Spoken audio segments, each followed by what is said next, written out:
Welcome to Hollywood Sports. Doing a little talking here before tip-off. It's all in good fun right now. Welcome, everyone, to Indianapolis, Indiana. It's the home of the Pacers, where we will be broadcasting today's action live. And brought to you by State Farm, a chance here to look at the starting lineups. Hey, guys, what are we going to be looking for in this one from Rajon Rondo? Well, Rondo's one of the best defensive players in the league, guys, and it's because of those long arms. He has a 6'11" wingspan. He's incredibly fast, quick hands. So all he has to do is anticipate and just kind of get into the teeth of the offense, and you know he's going to force a lot of turnover. And in general, he's just the little things are the big things kind of player. A fantastic rebounder for a guard who's good for a handful of triple-doubles a season and knows where to be in any given situation. I love his poise and confidence out there. Last game for the Pacers, they pick up the W against the Hawks. And just one look at the score tells you all you need to know. They were dominant in just about every area. And they won that game, guys, in large part because of the defense played by their bigs. They turned away more than their share of shots. And I thought it got into the other guys' heads as the game went on. I mean, they weren't taking it to the basket nearly as aggressively. Now here's Pierce. Really played well against Portland in his last outing. Over Granger, and the basket by Pierce. Pierce has got the opening bucket of the night here for the Celtics. You know, the area where the Celtics started to struggle last year was winning games on the road. That's something they had done pretty well in previous seasons, but they were very inconsistent away from Boston last year. Now here is Augustine. 17 points for him last game against Atlanta. On offense, here are the Celtics. Fresh from a win against Portland. Well, watching that game, Kevin, you couldn't help but think it was going to be their night, as well as everybody on the team was shooting the ball. No question about it, Steve. I mean, you're not going to lose too many games where you have multiple players getting locked in like they were. And for the Celtics, a lot of those close ones they were used to being able to pull out on the road seemed to go, Clark, I think, the other way last season. They sure did, and all those losses added up as they ended with a road record of 15-18, Kevin. Those 15 wins, the lowest of any playoff team in the East, except for the Knicks. The free throw drops for Bass. Well, the Pacers continued to improve as a team last season, and part of that was just being a solid team in front of their home crowd. The Pacers had an excellent home record in Indianapolis, and that was one of the reasons they were able to fight their way into the playoffs. And so Bass nails both of them. And for the Pacers at 23-10 at home last season, you know, most years you have a winning percentage like that at home. Clark, you're in good shape. Yeah, and an improvement from the season before, too, Kevin. I mean, just a few extra wins at home can take you from being the 8 seed, as they were in 2011, to all the way up to the 3 seed, which is where they were last year. And now Doris Burke has an update from the sidelines. Guys, I caught up with Doc Rivers for a minute. They'll be up against one of the true giants of the league in Roy Hibbert. And he talked about how impressed he is with Hibbert's dedication to improving his game, saying he's gotten better year after year. And now is one of the guys you have to account for, really, at both ends of the floor. Defensively, you've got to get low and try to root him out of the paint. And then on offense, we'll probably look to put him in pick and rolls to test his mobility. Seems like a smart strategy, guys. We'll see how they do. And thank you for that, Doris. And for my money, guys, David West is really the epitome of an old school player. His game is old school, low to the ground, tough, physical, no nonsense. He's a power forward that's a throwback, but he also has great touch out to 18 or 19 feet. Here is Augustine. After Paul Pierce's score, it's stolen by Rondo. Gets the bucket. 4 straight makes out of the gate. That's a sweet start. Pacers trail by 6.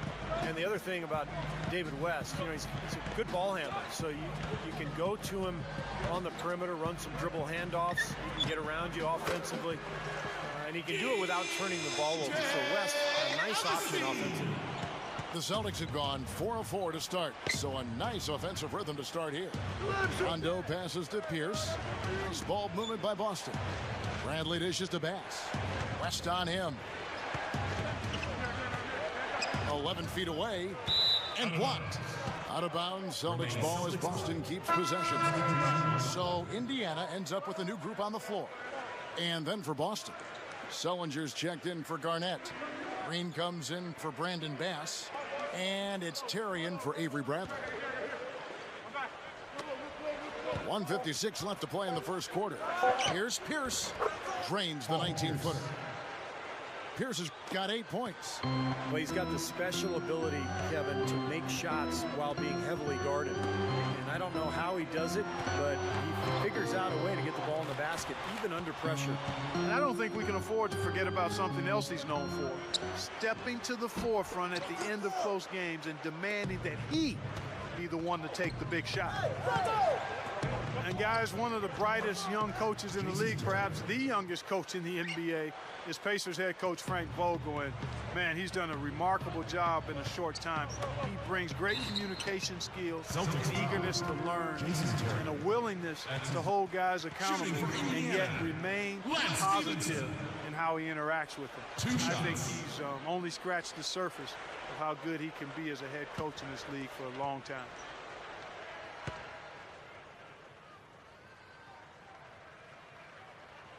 And that one falls for Stevenson. And going back to Frank Vogel, you know, I think so much of coaching is your connection with your players and how much they believe in you. And that's what I noticed with Vogel. His players really trust him, and he motivates them. He's got a great way of communicating, and he brings a lot of energy to the job. Catching up on the changes now for Indiana. McGuire, he's checked in for Pendergraph.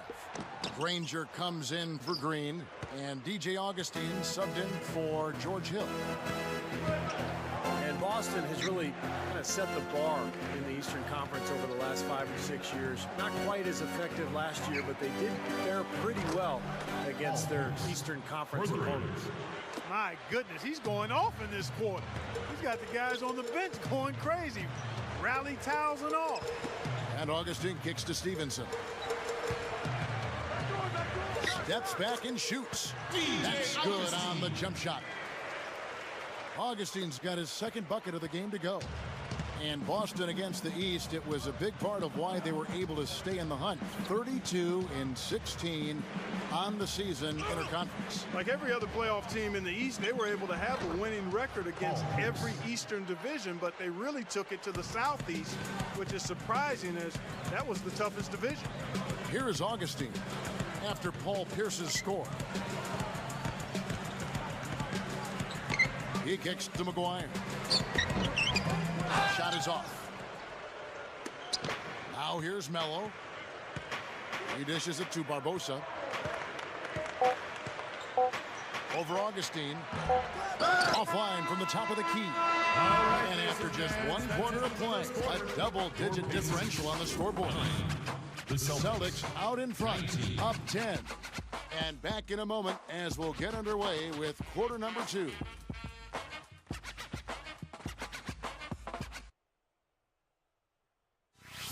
Coming up next Monday, Darren Williams and the Brooklyn Nets take on Kevin Durant and the Oklahoma City Thunder.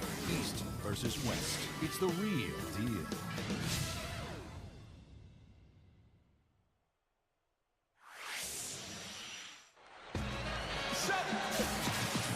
Well, not exactly a close game so far, but as the second quarter starts here, plenty of time for a comeback. When you consider how the Celtics are doing, Steve and Clark, your thoughts? They have been fantastic offensively, really coming out strong, and they've lit it up. Yeah, they have. I mean, very much in control and shooting the ball extremely well. On the court for the Celtics, second quarter underway. Rondo and the Jet. Jason Terry in the back. Jared Sellinger is out there with Garnett, and it's Green in at the small forward position. 6 to shoot. Pendergraph. The shot no good. So the Celtics will take it the other way. This their first chance this season playing the Pacers. Well, we saw how competitive and entertaining the season series was between these two teams last year. That was fun to watch. And a chance here to catch up with the fourth member of our crew, Doris Burke. Hi, Doris. Well, Jason Terry, a fixture in Dallas for the last 8 seasons. Acquired by the Boston Celtics in part to replace the departing Ray Allen. And Terry's a great fit in Boston. A gifted shooter and shot creator. Something the Celtics didn't have in great supply. He's an important cog for a team that seems to have reloaded rather than rebuilt this offseason. Terry said, if they need me to wash the uniforms or sweep the floor, whatever role Doc wants me to play, I'm here to give it my all. That's what I've done my whole career. Whatever it takes to win. Kevin, you have to love that attitude. It's something else, all right. Thank you, Doris. Here's the 2K leaderboard with last season's best free throw shooting teams. In third, the Pacers. Fifth on the list, the Celtics. Now, you're not going to find too many teams that were as polished from the free throw line as these two clubs were last year. Pacers trail by 12, and they match up really well. Kevin, they really do. Sometimes it comes down to the X factor when these two teams play, and really it could go either way. They're that evenly matched. Johnson, right side. Shot clock at 5. Indiana needs to get a shot off. Pendergraph, and once again off the mark by Indiana.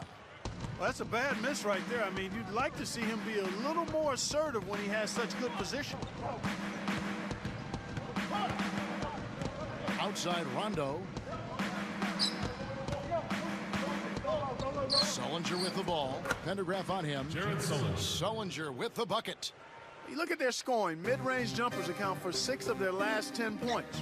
Well, defensively, they're doing a nice job of keeping them out of the paint, but you got to give them credit. They're knocking down shots. Back to Johnson. Kevin Garnett with the steal. Quarter 2 and just under 2.5 minutes gone by. Green kicks to Terry. The feed to Garnett. He's against Hill. The jump hook. And again, Kevin Garnett. Garnett's got his second basket of the game. Showing no mercy. They are getting after them at both ends of the floor. Continuing to add to the lead as the minutes tick away. Here's West. Takes the 12-footer and hits. Soft defense right there. Way too soft. So the Celtics called timeout. They're first. Well, you talk about the teams that are on the rise in the East, and you have to take a good, strong look at what the Pacers have done. A big reason for their resurgence is how well they play in the Eastern Conference, but also they've got some young, talented players that continue to get better. So Indiana ends up with a new group on the floor. 3 minutes of action so far in the second quarter. Now Barbosa looking for his first bucket of the game. And Pierce backs in. 17-foot shot on the way. But he stays with it. Shot clock at 6. Drills the leaner. And the Celtics lead by 16. That shooting percentage is off the charts, guys. He's really hitting his shots today. Thinking of the Pacers, you know, Steve, you don't end up as the 3rd seed in your conference unless you're beating your peers. Yeah, 29 wins for them against the other Eastern Conference teams. And they've made it clear they're going to be a force for the foreseeable future. They've got a really nice, strong young roster. Count the bucket. That's where you like to get shots, inside and close to the hoop. Celtics leading by 14. They double up Pierce. Barbosa. So the whistle blows on the shot and 2 free throws for the contact right there. Shooting for Boston. Seems like Leandro Barbosa's game is all either threes or layups. He doesn't do a whole lot in between, but it's worked for him. He can spot up, knock down the long-range shot, and then use that blazing speed to get to the rim. Free throw drops for Barbosa. Going back to Barbosa. Boy, is he quick. You know, Steve, you know all about him because you had him in Phoenix. Clark, you've watched him from afar. The guy is a blur. Yeah, he really is. He's got like 6 different gears, and they're all fast to faster. He's a special player with his ability to get to the rim and then finish creatively with a wide array of layups that he can make. And Barbosa drops them both.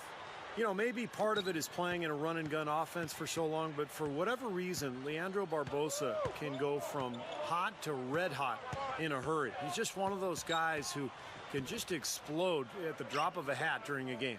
Well, explosive is right. You look at how he's been used over his career. He really has become comfortable with being the instant offensive option on his team. It's a role he's comfortable with and one he's thriving. Celtics leading by 16.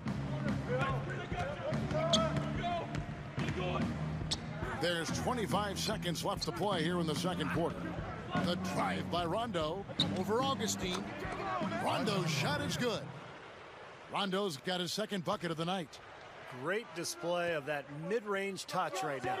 Yeah, there's nothing wrong with taking a step in and knocking down a few. I know you were a great marksman from the three-point line, but sometimes people only see the game in threes and layups. That mid-range game is alive and well here tonight. And through the first half, a pretty lopsided affair. Your Celtics lead by 18. We'll have the start of the third quarter for you shortly. But first, it's the Sprint Halftime Show with Damon Bruce.